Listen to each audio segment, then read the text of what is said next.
Hello class, these are our notes for sections 219 to 20, solving inequalities in one variable and their solutions. And today we're looking at our part 2 notes. So now we're solving two-step inequalities. So the big thing with inequalities, again, we've got to remember if we divide or multiply by a negative, and that's only a negative, not a positive, and it's the operation, like whatever we're multiplying by or dividing by on both sides, we must reverse the inequality. So that's what we kind of found by exploring yesterday.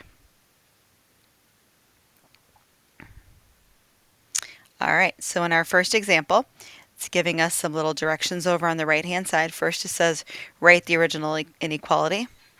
So if I was copying the problem down from a textbook, I would rewrite it. We're rewriting it just to kind of have some space to solve it as the word solve in front of it. So trying to just get the math problem by itself. I have a negative 7x plus 2. So I'm trying to isolate the x part. I need to subtract 2 from each side. So minus 2, minus 2. So the plus 2 minus 2 zeroes out. Now I have negative 7x is less than negative 5 plus negative 2 is negative 7. And I need to divide now because the negative 7 is being multiplied by x. I need to divide each side by negative 7. So divide by negative 7, divide by negative 7. And then because I am dividing by a negative, so I'm dividing by a negative on both sides, I need to reverse my inequality. And so my answer is going to be x instead of a less than. Now I have a greater than. Negative 7 divided by negative 7 is a positive 1. So we'll look at our next example now. I have an inequality. I want to rewrite it. And there's different ways to solve this. So what I notice is that I am multiplying a 1/3 in front of my parentheses. So one way to get rid of this is to multiply both sides by 3 over 1, but that is going to create bigger numbers in the problem. So another thing is I can think about how 1/3 of something is really dividing it by 3. So can I distribute that 1/3 into my parentheses and divide everything out evenly? Because that's really what I'm after. I'm after not having a bunch of fractions. 3x can be divided by 3, 6 can be divided by 3. So I'm going to go ahead and distribute here instead of multiplying both sides by the reciprocal. So 1/3 of 3x is a 1x. We could think of it as 3x over 3 because that's what would happen. This is over 1. We multiply straight across. Plus 1/3 times 6 would really be 6/3 like this. Or 6 divided by 3. So we end up with 3x divided by 3, which is just an x. 6 divided by 3, which is just 2. So I really didn't need to show that work step. I could go directly from my first line of the problem, which had the 1/3 in front, to down here. I do not have a problem with that. It's just sometimes people need to see work. So now because we have x plus 2, I want to subtract 2 on both sides. And then we have x greater than or equal to negative 1 plus negative 2 is a negative 3. And there's nothing to divide by because I already have x by itself. That was a little bit tricky one. I think the fraction in front made it a little bit different. So now I've got variables on both sides. So I have a 9x, I have a 6x. My smaller x is a 6x, and so that's what I want to subtract on both sides. And I didn't rewrite this one, but it'll be okay. A 9x minus 6x is a 3x, and then I also have a plus 6, and then I have my less than or equal to, then my 6x is 0 out, and then I have a positive 21. So I'm always going through left to right. I'm copying everything down in the same order. Make sure you leave your inequality sign in the middle, just like you would an equal sign. You can still draw your line down the problem. We're doing the same steps. The only time we do anything with that inequality is if we multiply or divide by a negative. So our next step, because I have a plus 6, is to subtract 6 from each side. And so now I have 3x is less than or equal to 15. My final step is going to be to divide each side by 3. So x is less than 5. So let's go ahead and just review graphing. This means I want an open circle at 5 because it's less than but not equal to. So this is symbolizing numbers that are really close to 5 but not actually 5. All the numbers that are less than 5 are going to go to the left. And remember, a less than sign you can make with your left hand. So if you need to, hold up your left hand and take a look at that less than sign. So our last two are word problems. In this first one, it says Claire would like to buy a video game that costs $130. She has saved $48 so far and plans on saving $5 of her allowance each week. How many weeks W will it be before she has enough saved up to buy the game? Write an inequality and solve. So sometimes it helps to go through and kind of envision this and look at what's going on when there's 1 week, 2 weeks, 3 weeks, and just get a feel for this.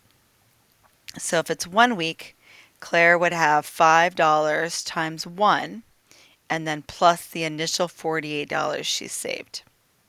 If it's 2 weeks, Claire will have saved up 5 times $2 plus the initial $48 that she has saved. If it's 5 weeks, Claire will have $5 times the 5 weeks, so that would be $25 plus an additional $48 that she had saved up right away. So if Claire is working at this for W weeks, she will have 5 times W plus 48. So that's what we want right there. So it helps sometimes to go through and kind of think about what's happening and find that pattern. So this is going to be our expression for the amount of money that Claire has saved up, and she needs something that costs $130. That means she's got to have at least $130. She could have 132, she could have 133, but she needs at least $130 to buy her game. So our inequality is going to be that 5W plus 48 is greater than or equal to 130. And then we want to go ahead and solve that. So right now we are going to solve by subtracting because it says 5W plus 48. So we need to subtract 48 on both sides. So minus 48 minus 48. That's going to zero out. So remember, now we have 5W. The greater than or equal to is just going to stay that way. 130 minus 48 is now 82. I want to erase this right here. And then we want to divide both sides by 5. So there's always that struggle when to know that it's appropriate to divide out and get a decimal. When should we leave it as a fraction? And the problem here is if I've told you it's going to have to be at least 82 fifths of a week, that doesn't really make sense. First of all, because she can't get her allowance halfway through. So a decimal answer doesn't really make sense here. And also, nobody knows how many weeks that is, right? So it really makes sense in this case to go through and do 82 divided by 5 and to use a calculator. So when I do 82 divided by 5, that's 16.4. So after 16.4 weeks, she'd have enough money, but really she's not getting her money in the middle of the week. She's going to get her money at the end of the week. So we would have to round this up and say at least 17 weeks.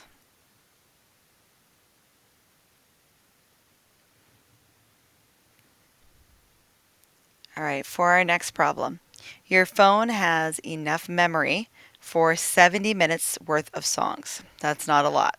So far, you have saved 25 minutes of music to your phone. The average song is approximately 3 minutes long. What are the possible numbers of additional songs you can add to your phone? So let's think about what's going on. So we can't have more than 70, right? We could have exactly 70, we could have less than that. So far, we have 25 minutes.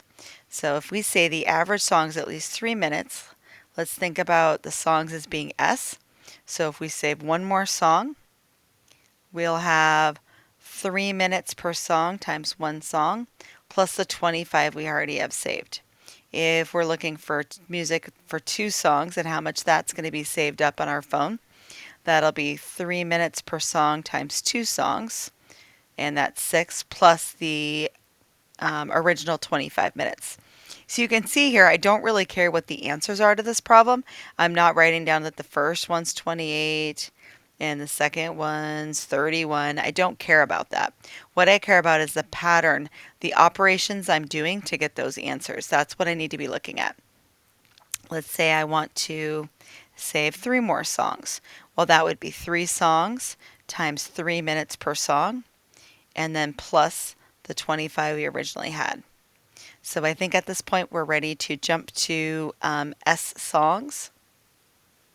So that would be 3 minutes per song times S songs plus 25. So that's that part, that expression we want, 3s plus 25, that shows how much we have saved up. And remember, the most we can have is 70, so it could be less than 70 or it could be equal to 70, but it can't be more than that. So we're going to go ahead and solve here by subtracting 25 on both sides. Then this is going to zero out, and 3s would be less than or equal to, let's see, this will be 45. And then I want to divide both sides by 3. And then we have s less than or equal to 15. So she can add no more than 15 more songs. No more than 15, or I guess it's me, right? It doesn't have a name on this one. It just says your phone. So no more than 15 additional songs.